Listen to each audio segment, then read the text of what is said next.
Good morning and welcome to Morning Pulse and Active Citizens. My name is Sharon N.M. Chuku, your host for the show. Joining me live in the studio, I have our political analyst, Mr. Daniel Sacramento. Good morning, sir. How are you doing? I'm all right. Good morning. Good morning and welcome to the show. Thank you. All right, joining us via Zoom, we have our analyst again joining us via Zoom, Mr. Oladimiji Oluwafemi. Good morning, sir. How are you doing? A beautiful morning to you, Sharon, and comrade in the studio. Good morning to you guys. Good morning to Nigerians. Good morning to Nigerians. Well, I hope it would still be a good morning after we're done with the conversation. But first, history, justice, and accountability. A court has ordered the British government to pay £420 million to families of 21 Enugu coal miners killed during colonial rule. Is this long overdue justice or just a fraction of what is owed? And what does it mean for other unresolved colonial era abuses? Now we move over to the second story where security and solidarity clash. Turkey has condemned the terror attack in Kwara State and pledged support to Nigeria. What kind of support matters now? Intelligence, equipment, or diplomacy? And how does this fit into Nigeria's wider security strategy? Now, third, power and perception. FCT Minister Nyesom Wike inspected judges' quarters in Abuja and denied allegations that housing is being used to influence the judiciary.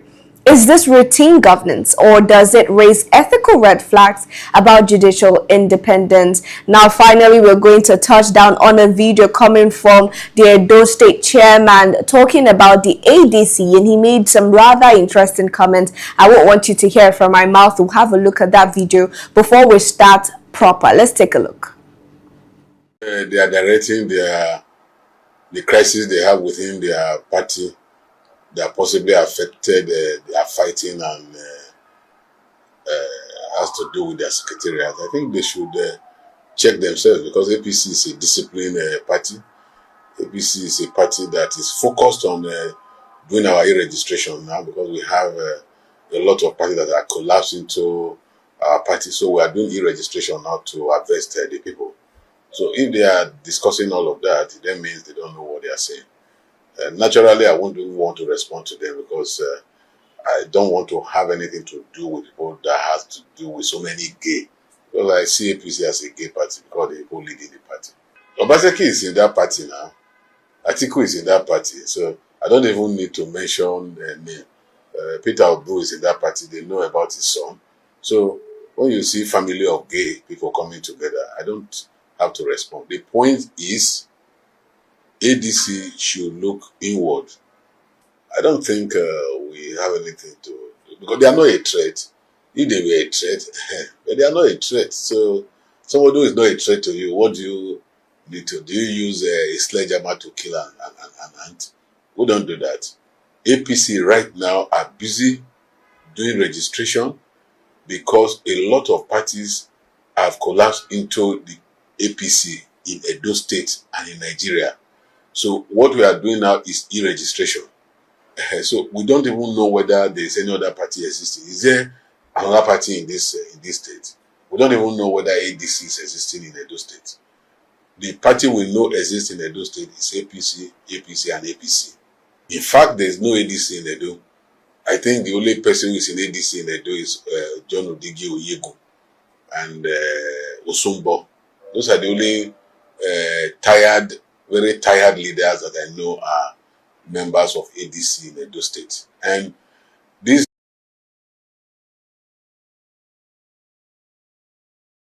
Saw that video coming from the Edo APC chairman, and in response to what is going on in the ADC, he said they have the likes of Obaseki, they have Atiku, and P2B is there, referring to P2B's son, and for some reason he's saying that those group of people are a family of gays and they are not worthy of his response. But coming from a fellow politician and Edo State APC chairman, what do you make of such statements, especially now that we're barely a year before the general elections, Mr. Oladimiji? Thank you very much, Sharon. It's unfortunate that any member of the APC right now is still venting. It's unfortunate that any member in the APC right now is still showing some modicum of shamelessness by coming out, to flex some unnecessary empty muscle. The chairman of Edo, who is he? Who knows him? Yeah, who knows him? Who knows him? He's a nobody, but he comes on air because of the impunity that has, characterized the social space in Nigeria. And you have those kind of people coming up, persons who are just opportunists in the corridors of power, coming out to call, politicians in the opposition party gays. You see, the end country, I just saying the extent they are willing to go with extravagant words, just using them anyhow on the people. And unfortunately, we have Edo State now gone to a governor who is so moribund and works in the gutter. We have Oshiomole who fly around with people's money, with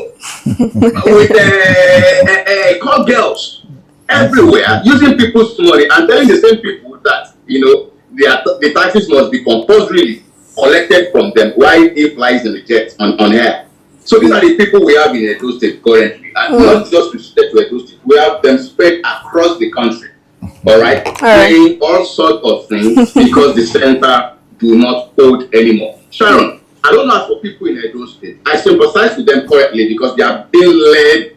I don't know the kind last. That's what I heard. But right now, everyone's leading from the back. Oh wow, what a commentary, Mr. Oladumiji. Well, let me get your take, Mr. Daniel Sacramento.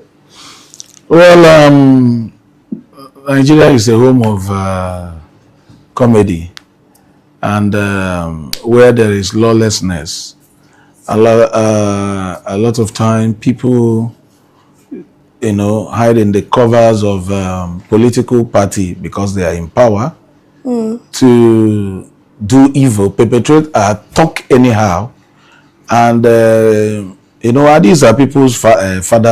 People. These are people that have children, and their children will be listening to how disgraceful their father is. It's quite unfortunate that a politician will open up his or her mouth unguardedly and call another political party a party of gay. But these are the same things Showore did, and they are pursuing him here and there. Yeah. And this man has spoken, and he spoke with all alacrity and integrity, devaluing another political party, and nobody has raised an eyebrow over it. So it's quite shameful.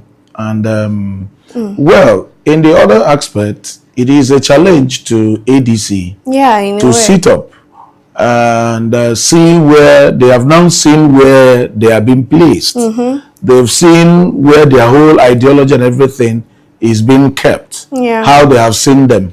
So it is now left to them to pick up, do the right thing, and try and show that man that is mentally monoposed that it's not all about making jests. When all chips are down, we'll know who is who. Yeah. So that is it. All right. Thank you very much, Mr. Daniel Sacramento. It is very sad that we can have this in our political terrain, whereas this is not what we should be concentrating on. We're seeing from the Republic of Turkey that they have come out to condemn the Kwara State attack that we discussed yesterday, and they've pledged further support for Nigeria in combating insecurity. Now, the first time we talked about Turkey this month, I guess, was when or was that last month? Or well, it was when we saw the president in Turkey, and he made some statements. He gave speeches, one surrounding democracy. We saw the viral fall that trended, and that was the last we talked about Turkey. Now we're seeing that they seem to be actually trying to get involved in Nigeria and with what is going on via security. But Mr. Oladimeji, I might be wrong. What is your take on this statement coming from Turkey? Oh, Sharon, let me take us back. I mean, Nigerians, let me take us back to November 2025 when Sheikh Gumi traveled. I mean, when no, sorry, that was October 2025 when President Donald Trump Jr. came out and said and gave that famous speech of now a disgraced nation, and said that they would be coming to Nigeria gun blazing, all right, to decimate the terrorists. Now, Gumi, since then, has been on air, kicking against the bilateral relationship between Nigeria and America that has been there since forever. Make no mistake, let us tell ourselves, America is one of the best, I mean, one of our strongest allies in terms of bilateral relationship. Okay. Now, Gumi traveled to Turkey in 2025 November and gave a press, attended to a podcast program where he said that Nigeria should discontinue their relationship with the Americans and pick relationship with 3 countries. He mentioned Palestine, he mentioned Turkey, and he mentioned one other, Saudi Arabia, I think. Today, in January, Tinubu Ahmed traveled to Turkey to sign 9 items of a memorandum of understanding, which military and defense was one of them. Today, Turkey is beginning to get involved in our sovereign activity as a nation, in our programs. Turkey has never been involved in our governance before. But Tinubu has given, look, strange things are happening in our socio-political space. Yeah. The French have never, anytime, gained so much proximity because there is no alignment between we and the Francophones. They are Francophones, we are Anglophones. We have never had that kind of relationship. Tinubu brought us to this point, and now Tinubu has taken us to Turkey. Turkey is now interfering in our business. Now, this is where it is great for me, and I will stop here. Sharon, comrade. Yeah. Don't forget that Turkey was once upon a time a secular state. I'll stop here. All right, thank you, Mr. Oladimeji. Now to you, Mr. Daniel Sacramento, based off of what we are seeing and also what Mr. Oladimeji mentioned, the fact that there was a prior visitation from Sheikh Gumi in November to Turkey, and he indeed made a statement saying that Nigeria should cut alliance with the United States and now collaborate with other nations. Turkey was one of those nations he mentioned, and indeed the president went to Turkey in January. Now, personally, that's why I'm saying I might be wrong. I've never seen Turkey involved in our business, in our affairs before. I've never seen them actively, even openly come out to say anything regarding our business or whatever goes on here in Nigeria. Do you think it weird as well that they are choosing to be involved after this series of events from November till this period? Okay, Turkey, ever since our president traveled to Turkey on a 2 days or thereabout tour, that he went there to have one-on-one, and that was where he fell down. And, yes. It was quite unfortunate, but the truth about it is that as it stands now, Sharon, what Nigeria needs is every support to end the insecurity in the country. That's exactly what Nigeria needs now. To me, it doesn't bother who comes in to bring in the support. It doesn't really matter to me now because the incessant killing is on the rise. Just after 102, there is still another strike again in Kwara State, according to reports. Yet, so it is becoming a norm. Turkey coming into Nigeria, I think it is their support should be a kind of intelligence gathering, or maybe sending some of their digital equipments for Nigerians to use. I think I don't have issues with that. The issues I have is if them coming in will help to solve the insecurity that is bedeviling this nation, I will give them thumbs up. That's exactly what we need. And everybody knows that one day every evil has an expiring date. It will certainly expire. Now American soldiers are in Nigeria now. Turkey is coming up to say they are going to provide support. Now it's a welcome development where they can help quickly to quell what we as the giant of Africa could not do, because people who are rotten are in the system. People who are compromising, people who no longer have human feelings are in power. People who don't understand that everything, human life matters more than any political ambition. You know, so we need a total overhaul. We need a total cleansing. We need people, you know, that can help us. In fact, more nations should join because this is no longer funny. Israel has said they are bringing in their support. Turkey said they are bringing in their support.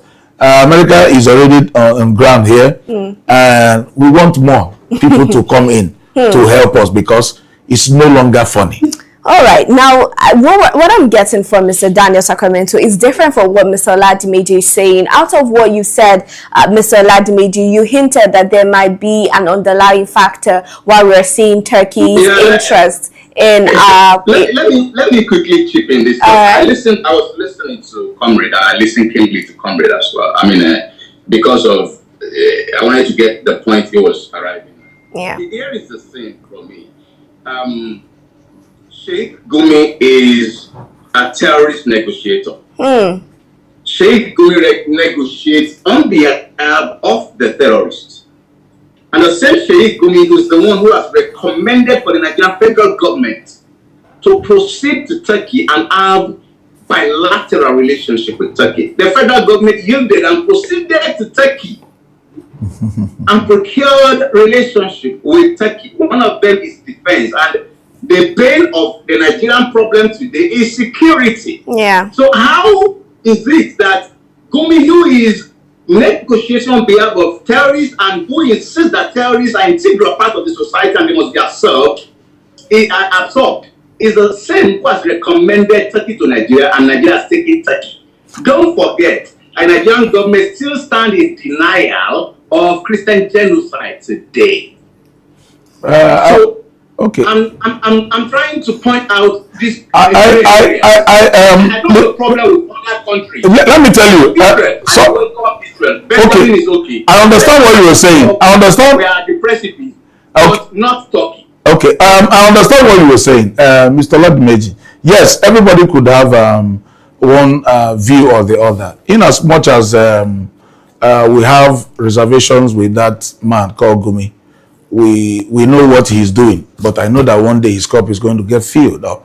But I wouldn't totally be in a concordance that he is the one prescribing Turkey, knowing fully well that Turkey has their consulate here in Nigeria. And we have been having this bilateral relationship, and that is why they have their embassy in Nigeria here. You should know that.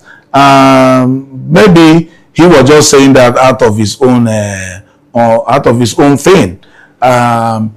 But the federal government knows the angle where they want Turkey to come in.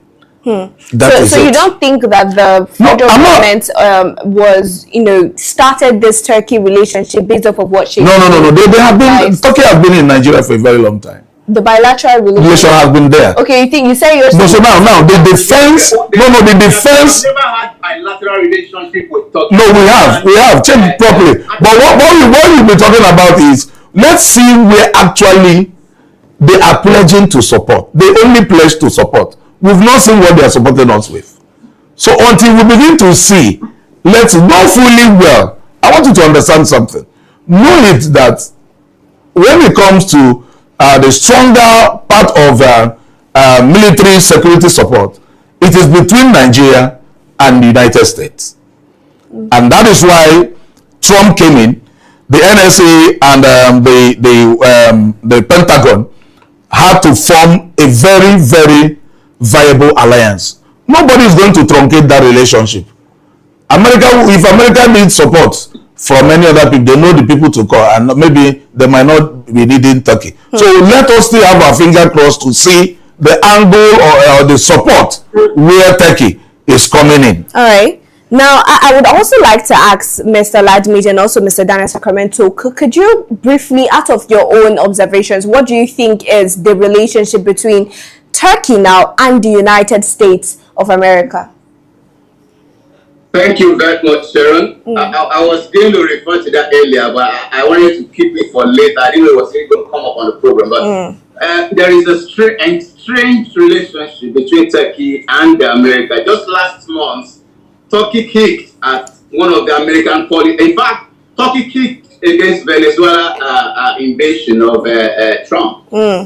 So there is this strange relationship between the two currently. Okay. Now, I just wanted to establish that before I ask the next question to Mr. Daniel Sacramento. When we have the countries like the United States of America and Turkey, just using them both right now for this analysis, when we have these two countries who might have estranged relationships and tension between them, claiming to support one nation, Nigeria, what do you make of that? Do you think that they will be able to keep their differences aside to actually support the nation? Yes. Now, Sharon, I want us to understand something.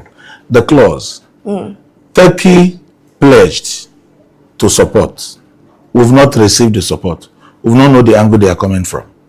They just pledged. Okay, we have seen what is going on in Kwara State too. We have seen that Nigeria is incapacitated. Okay, we want to support. We will be coming in with our support until we see the support. But I want you to understand, like I just said before you asked your question, bulk of the military intelligence that is happening now is between Nigeria and United States.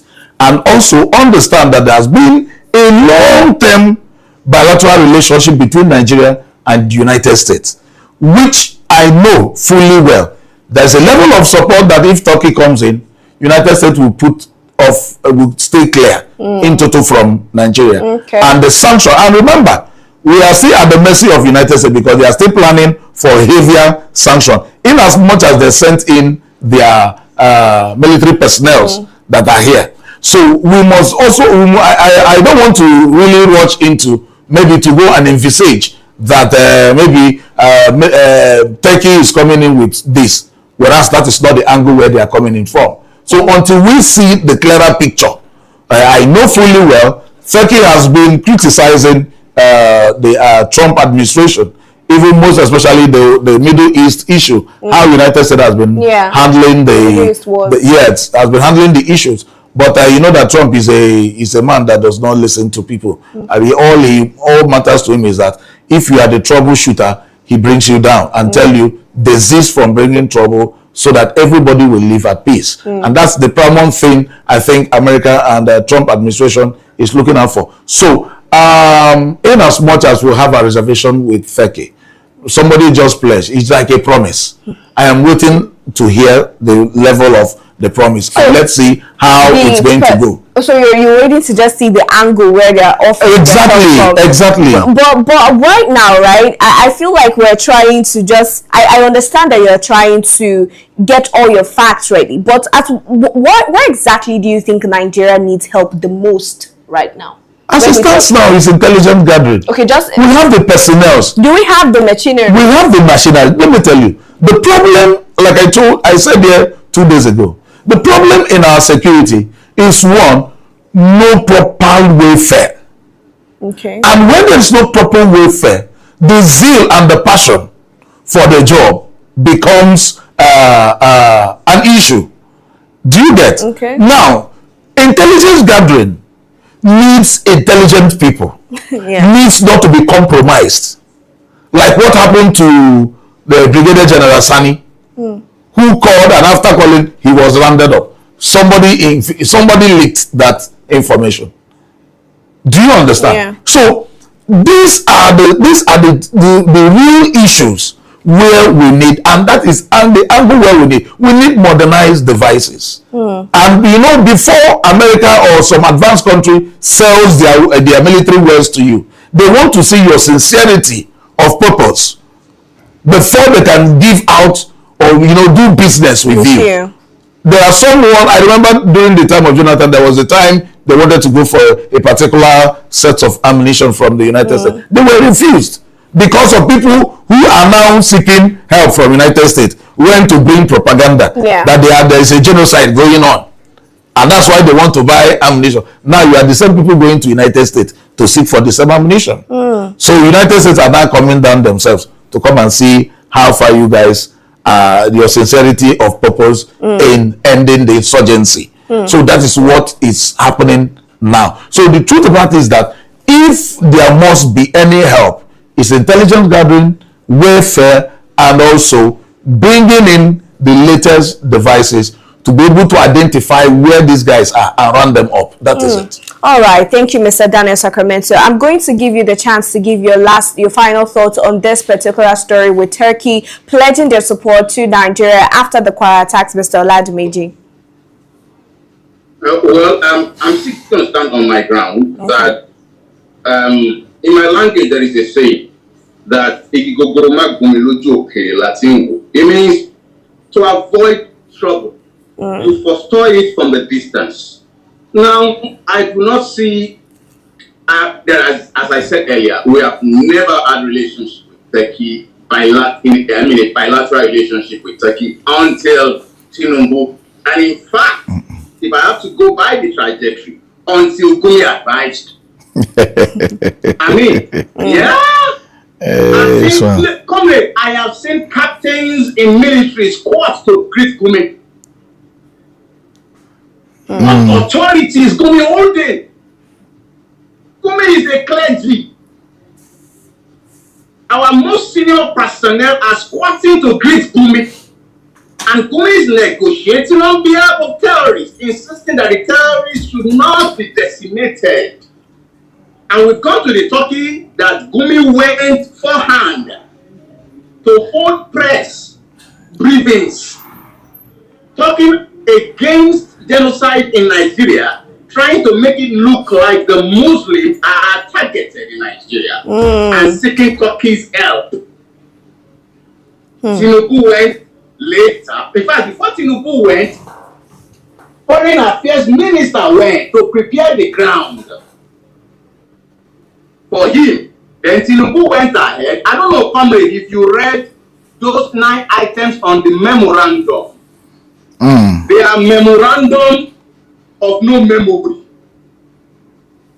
Because when you read those items, you will just realize that they are, just flashy items to just administrative bilateral relationship. Nothing that goes down to impact the people. So I'll just leave it here, Sharon. I'm going to insist. I will be here with Comrade, and I'll remind Comrade that, Comrade, remember I told you that Gumi was advising Tinubu. Anyway, Mr. Oladumeji, Nigeria and Turkey has maintained a formal bilateral relation since 1960. It's there. We have formalized 1960 with Turkish embassy established in 1962. Later moved to Abuja in 2001. The trade, we have trade bilateral between the two countries. Exactly. That's what I told you. Ranging between, we have had businesses with them long ago. Turkey, that ranges from $1 to $10 billion dollars with Turkey investing in various sectors in Nigeria, including infrastructure, energy, and as of January 2020, strengthening the ties. So what they're trying to do is to strengthen their ties in 9 agreements covering defense, education, and technology. Now they are pledging in security. So they are trying to come into security because already there is something we already have with them long ago. You understand? So that is the issue there. Even in OIC, multilateral partnership, we have all this. So this has been in existence all the while. So that's why I said, let us see the angle they are trying to come in again. We will now know whether Gumi is in charge or President Bola Tinubu is the one that is in charge. All right. I would like us to hold that thought there as we move over to another story, which is bordering from a court in Enugu State, where they have come out to rule ordering the British government to pay £420 million to families of 21 Enugu co-workers killed by colonial masters. Now, this is a court in Enugu, and first off, what Nigerians are saying is, do they even have the audience of the British government? Well, let me get your take, Mr. Oladimeji. Yeah, well, I don't know. But I'm not really aligned with, very conversant with these repartitions and what's not. But what I think, Sharon, is this, and this is my opinion, because I do not have a deep-rooted idea of the situation. This is my take. My take is, to whom, I'm just going to give that word, to whom it is due, let it be given. That is it. Okay. That's what I'm going to put there. I don't have much to say about that, because it's a very long history situation, and there are so many things tied to it that many do not even have inclination of. So to speak authoritatively to it is to be hypocritical. Okay, now let's talk about, let me get your take, Mr. Daniel Sakra. Okay, I want to give kudos to the lawyer that took it upon himself to seek compensation for those miners that were killed because they were asking for what is Could you mind giving us a little backstory just in case? No, yes, by the story, these were miners that were working for the British colony in the Iva Valley. That's the place when you are going into Enugu. There's a place they call Iva Valley. That's where the coal, the bulk of the coal is in Enugu State. Now, they were asking for an improved welfare. Yeah. And they had a little protest. The whole miners that protested, and many of them were executed, and many of them were injured because of them seeking for what belongs to them. And ever since then, that thing was swept under the carpet. Nobody took it upon himself until Greg Ono stood up, a lawyer, and said, no, I have to fight for my people. We have to make sure that the British pay daily for compensate us for all the atrocities they have committed in Nigeria, in as much they came as a colonial master to help, that they say they came to colonize us. All of us are all seeing the level of colonialism that they brought to Nigeria. What I want to say, give kudos to the judge. Most of the times our judiciary system, they behave normal, and sometimes they trip off.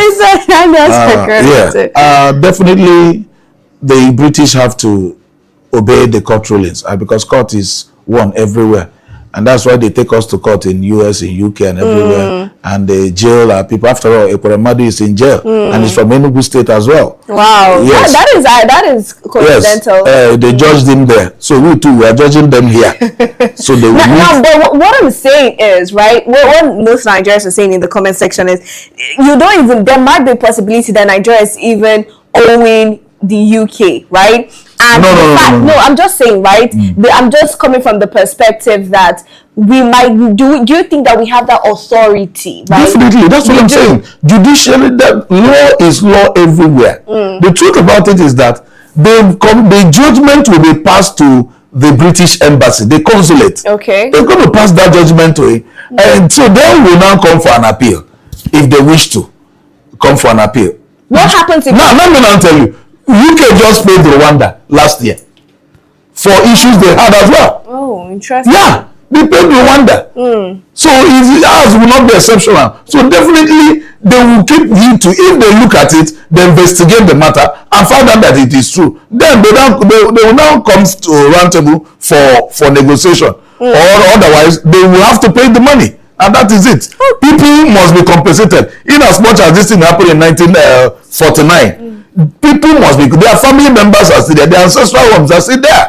The government of Enugu State should be are still there. So they must look at. The only problem I have now is if such money comes into Enugu State, how now will it be distributed? How the distribution is now where the problem lies. That's where I was coming. So let's still have our fingers crossed that we have a disciplined governor in Enugu State today, who we believe will look at the tears of the families and call them around. And if that is still when, I know it's still a far cry, but let's have our fingers crossed that the judgment has come.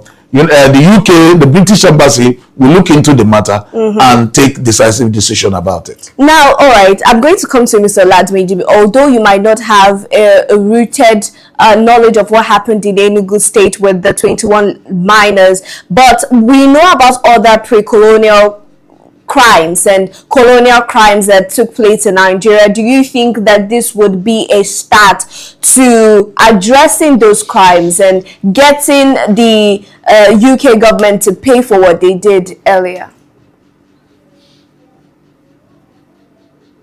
Mr. Oladmeji, are you still there? Yeah, I'm here. I didn't pick that question. Network was an issue. All right, we apologize. Now I'm asking, right? Let's talk about other colonial crimes that were committed by the colonial masters. Do you think that with this particular court ruling in Enugu State, calling on the UK government to pay the sum of 420 million to the families affected by, during that protest, do you think that this would be a startup to other crimes that were committed, and people would start to seek, for those cases to be addressed? Of course, Sharon, and I don't know how far it is true. I think it started long ago in Edo State, the repatriation of those statues that were taken away illegally from Edo State. I think that's been going on for a while. I'm not sure. I don't know how far that is true. But with this judgment, I think that we are going to have a ripple effect on these, and Nigerians will begin to come up if they think that they need to seek redress. And this is an opportunity for them. I mean, this is a precedent for them that they can always point to that. Look, if these people can get redress, justice, we can also seek redress and get justice. I like that. But do you think, Mr. Daniel, now that this might in any way affect UK-Nigeria diplomatic relations? No. There's nothing like that. Okay. Instead, it's going to strengthen the ties. Really? Yeah, it's definitely. Okay, I do hope so. Right now, we also have to, I want to ask now, for Mr. Oladmeji and Mr. Daniel Sacramento, finally, these stories, right? These events that happened, how do you think we can preserve these stories for the younger generation? Let me start with Mr. Daniel Sacramento. The history is already there. It's in the history. If it wasn't in the history, the lawyer that took it up upon himself to go to court wouldn't have. So the history is there. Well, what about now the distribution of the information? Because I know that the history is there, but many young Nigerians might not have an idea. It's only concerned the state where it happened. Okay. That's it. It's only a very much concern within the state where it happened. But what about other cases? Other cases, that's what, if this has come on board, people should also dig theirs and seek where they were affected. Like Mr. Oladmeji rightfully said, he talked about Edo State. A lot of artifacts were stolen, taken away, but majority of them has been brought back. So it's part of it. Okay. You understand? So Right. the history is there, but it concerns the state where the event took place. All right. And Mr. Oladimeji, any last thoughts? Well, I would say that many should continue to come forward. Particularly, I'm particular about people that were unjustly either people that unjustly, that labored and that were not paid. That's injustice. I mean, they should seek just like these people sought justice. And also, my major is the symbols of Nigeria and Edo and all other states that were taken away from this shore should also be returned, and it would only take redress and a litigation to bring it about, just as Comrade rightly said as well. All right, thank you both very much. We move over to the final story where we're seeing the Minister of FCT, Nyesom Wike, inspecting judges' quarters in Abuja, and during that inspection, he denied claims that he is using those houses to buy over judges. Mr. Dennis Sacramento, I remember when we talked about this story last year, initially, we heard about the judges' quarters or lawyers' quarters in Abuja, where they would be handed over these properties for themselves and permanently. Now, we also talked about the fact that this would be a tool that would be used to influence our judiciary. But Wike has come out to say that that is not the case. During that inspection, what do you have to say, sir? All of us know Nigerian. You know, it's quite funny. You can lie to everybody, you can't lie to yourself. And we know the body language. Judiciary is a body of its own. If they want to build judges' quarters, it is not Wike that will build it. The allocation should be because they are an independent body. The allocation is to be given to them for the NJC, which is the NJC that is in charge, the body that is in charge. The money will be given to them, and they will get the contractor that will do that. So we keep going about to go and fix judges' quarters. There is a small something behind it, which all of us, we all know. And that is the truth. And you are being judges' quarters and your workers in FCT. Oh, I wanted to mention even the workers in the court as well, they are all on strike as well because of the same matter. So these things we all know. We know the body language, know where it's all coming from. That's not part of what Wike should be doing. Building quarters. Why not build quarters for workers as well? Why not build you now go and build legislative quarters for them as well? Just because who is he telling? And in as much as we know, he is a lawyer as well. I know that's his sentiments. That and his son is also a lawyer. Even the wife. So he's bringing in all those sentiments. We all know. So let him not come and tell us that he's just doing it out of charity. Yes, sir. We hear. Thank you very much, sir. God bless you. So Oladimeji, right? That was the question I wanted to ask, and I'm going to repeat that. We have FCT workers protesting in Abuja because they're not being paid what they're owed, and we saw Wike coming out to say that the demands of those FCT workers were ridiculous, and he was not going to keep up with that. But we're seeing that we indeed have a judge's quarters that he spearheaded. That is Wike. Now, what is your take generally on this latest development? Sharon, we reside within impunity. Wike drives a Mercedes-Benz Maybach. Workers are not paid. He also has a Rolls Royce. Schools do not have roofs. Students are laying under the tree in Abuja. Now, let's come to the crux of this conversation. Wike building blocks of duplexes or flats for all judges. It is what we describe. Even Wike himself is aware. He is a lawyer, according to the papers. Comey said, yeah, according to the papers. So Wike is aware that what he has done is called conflict of interest. Yeah, that is conflict of interest that nations who are reasonable do not joke with. There is a complete distinct line between the executive and the judiciary. In fact, you do not see them attending the same parties together. Interpretations come. Like, citizens raise eyebrow when they see executive and the judiciary for lobbying in developed worlds. But in Nigeria, judges will come out to say they appreciate Wike for building them house because they have been unsafe in their personal abode where they were before Wike would build them this apartment. As if Abuja is not a place that is completely insecure as other places in Nigeria.